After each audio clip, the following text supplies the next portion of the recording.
আসসালামু আলাইকুম প্রিয় স্বপ্নবাজেরা, আশা করছি আপনাদের পড়াশোনা অনেক বেশি ভালো চলছে।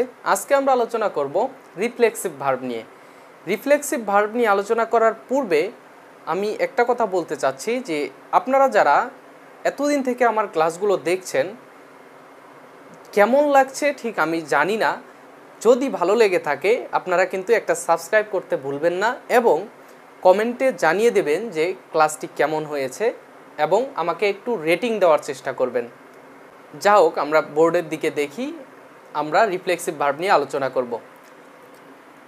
রিফ্লেক্সিভ ভার্ব কাকে বলে? যে ভার্ব এর সাবজেক্ট এবং অবজেক্ট একই ব্যক্তি বা বস্তুকে বোঝায়, একই ব্যক্তি বা বস্তুকে বোঝায়, সেই ভার্বকে আমরা বলবো রিফ্লেক্সিভ ভার্ব। আমরা উদাহরণের মাধ্যমে দেখি। হি কিলড হিমসেলফ। আচ্ছা, এইখানে এই যে কিলড হচ্ছে একটি ভার্ব এবং এর সাবজেক্ট হচ্ছে হি এবং অবজেক্ট হচ্ছে হিমসেলফ। হি কিলড হিমসেলফ এর বাংলা যদি আমরা করি, এর অর্থ করতে গেলে এরকম আসে যে সে নিজেকেই হত্যা করেছে, সে তাকেই হত্যা করেছে, মানে নিজেকেই হত্যা করেছে। সো এখানে আমরা দেখছি যে সাবজেক্ট এবং অবজেক্ট একই ব্যক্তিকে বোঝাচ্ছে। আবার আমরা দেখি he made himself BCS cadre.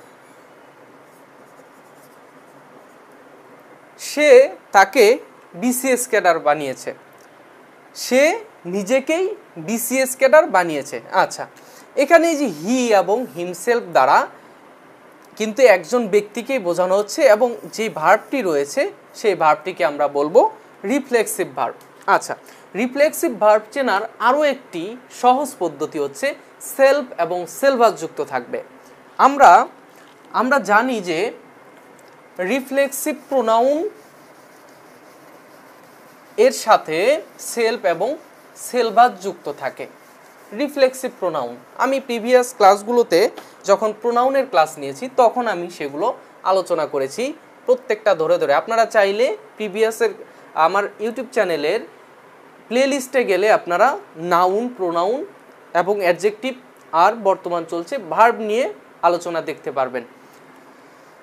Reflexive প্রোনাউনগুলো কি কি ছিল? ফার্স্ট পারসনের ক্ষেত্রে মাই সেলফ, ourself, ourselves, মানে প্লুরালের সময় আপনি এই সেলভাস যুক্ত করবেন। তারপরে হিমসেলফ, আমি দ্রুত লেখার চেষ্টা করছি।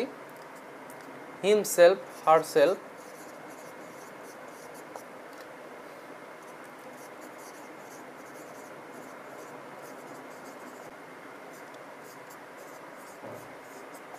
itself,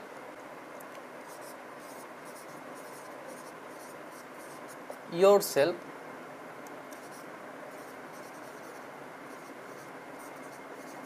yourselves, এটা সিঙ্গুলারের ক্ষেত্রে, এটা প্লুরালের ক্ষেত্রে। তারপরে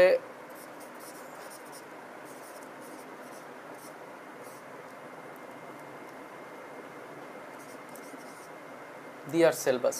আচ্ছা, এই যে কয়েকটা প্রোনাউন আমি লিখে দিলাম, বাক্যের মধ্যে এই প্রোনাউনগুলো থাকলেই যে ভার্বটি থাকবে সেই ভার্বটি হতে হবে ট্রানজিটিভ ভার্ব। আর এগুলো অবজেক্ট থাকলে ভার্বটি এমনিতেই ট্রানজিটিভ ভার্ব।